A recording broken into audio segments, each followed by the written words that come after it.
Just hang on. This is a disclaimer. This is, I don't have anything against anesthetists. Just because you asked why I personally didn't choose anesthesia, I told. And Hello, all. This is Dr. Dheeraj Masapu. I'm a consultant anesthesiologist, and I'm specialized in neuroanesthesiology.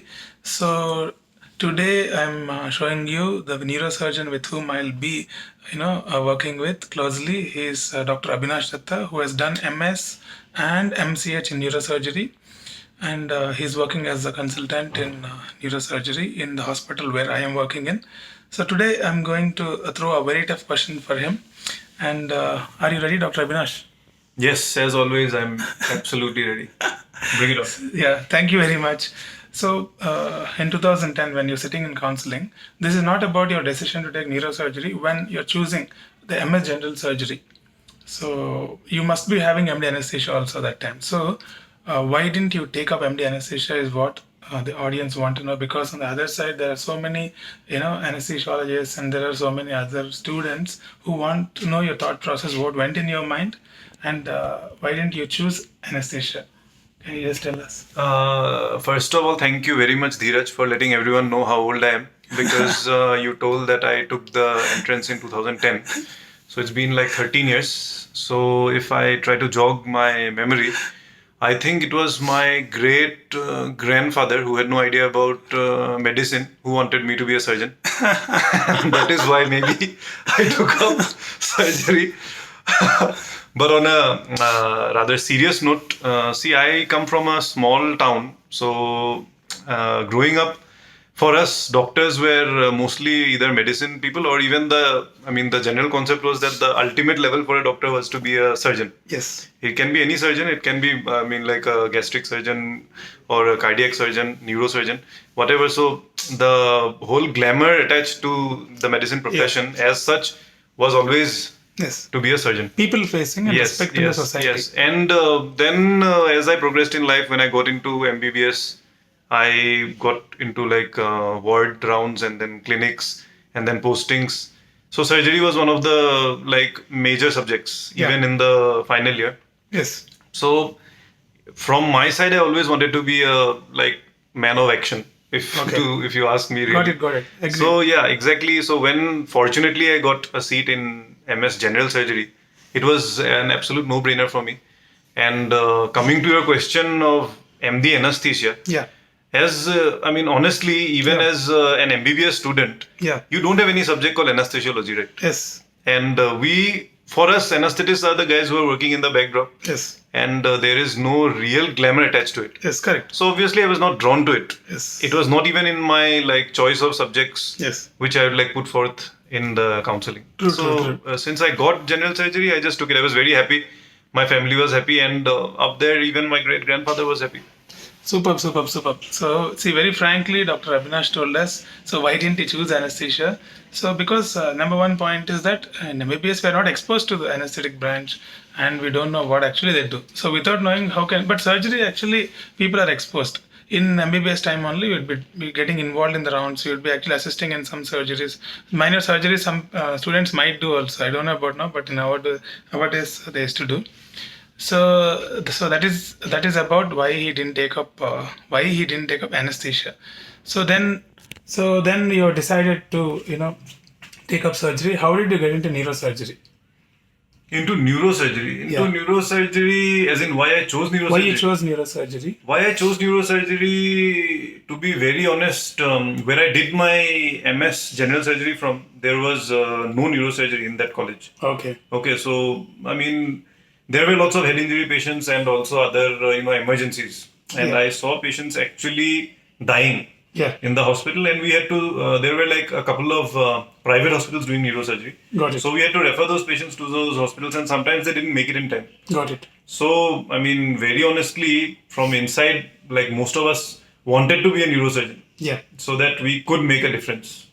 So, that is one of the main reasons why I took up neurosurgery. And moreover, what I felt at that time, and even now, what I feel is that there is very less overlap between neurosurgeons and general surgeons, as is the things that we do. Got it. Like, I don't think general surgeons per se do those procedures. There might be some overlap with other subjects. Yes. Maybe like even gastro. Yeah, can you and tell all us, that. the gray zones is what you're talking about. Can Yeah. you tell us what are the gray zones that you know? Because the audience will actually know, no? What are the my gray zones that I know is in onco. Onco, I think. Yeah, see, even onco, then gastro. So, see, in tier 2 cities, to be honest. Yeah. Okay, in tier 2 cities, you will not find so many super specialists. Yeah. Okay, so the general surgeon will be operating a hernia, he will be operating Yes. thyroid also, he'll Yeah. be operating on the breast also, Correct. he will be doing kidney stones also. Yeah. So, more or less in those setups, there is an overlap. Yeah. But I don't know of any general surgeon who is doing neurosurgery. Impossible. Yeah, so that was my logic. I mean, maybe somewhere someone is doing neurosurgery, not being a neurosurgeon, I'm not sure. But as far as I know, Yeah. neurosurgery is pretty exclusive, and that is why I took up neurosurgery. Yeah, that's it. Thank you very much. And one controversial question I would like to ask you: between MCH and DNB, what do you think is opinion? Frank opinion, if you can tell, it will help many people, many students. So because there is a DNB neurosurgery 6 year, there is a MCH 5 year in Imans and AIMS and other places. So there is a possibility that after MBBS you can become a neurosurgeon. So what do you think is the difference? It's very tough to answer, but Yeah, it's a very controversial question, and there will always be people who will speak for MCH neurosurgery and those who will speak for DNB neurosurgery. What I feel personally after all these years of experience is that mostly it doesn't matter that much okay, unless you are doing from a premier institute. got it. It doesn't matter that much, but what matters much more than where you are doing your degree from is what you did after you got your degree. Got it. Because just because you have passed MCH or DNB neurosurgery Yeah, doesn't mean that you can be an out and out practicing neurosurgeon. yeah, As in, you cannot just pick up your instruments and start operating anywhere. got it, You have to again slog it out got it. in a proper center under a proper mentor, preferably, so that you can hone your skills and then progress and grow as a surgeon. So I don't think it's too much of a, there should be too much of a debate about which is better. Obviously, I mean, I don't think that. Now we'll come to the point now. See, everyone knows that in government MCH is done in government hospitals, Yes. or some very good private hospitals. So the chances are given more. Hands-on is more. Yeah, hands-on definitely will be more in a center where the accountability is slightly lesser. In a corporate setup, obviously the patients will be private patients, Yes. and everyone is extremely answerable for each and everything. So Yes. their hands-on will be lesser. Yes. If you ask me only about hands-on, Yeah. then obviously in a DNB setup, Yeah. in most of the DNB setups, I will Correct. not say all, but most of the DNB setup, the hands-on will be lesser compared to MCH. Yes. MCH, but in a good government institute. Yes. MCH in a government institute is the number one ranking. In ranking, if I make a ranking, MCH. Hands-on, in terms of hands-on. Hands-on, yes. In terms of hands-on, yes, definitely. And if they don't get, then either MCH in a private versus DNB doesn't make much difference. Doesn't make that much of a difference because anyways you cannot just pass MCH and start operating. You have to again slog it out. You might have to do fellowships. How many years of experience post MCH should you have if you want to settle in a city, In a city, in a metro, as a consultant, yes, you as mean? a consultant? As a consultant, I feel including fellowships and all, it should be at least 4 to 5 years. 4 to 5 years. So that is the time you should be ready to sacrifice for the skills. Yes, yes. I know it sounds very gloomy from that perspective, but that's the reality check. That's the reality check. Yeah, true. Yes. So thank you very much.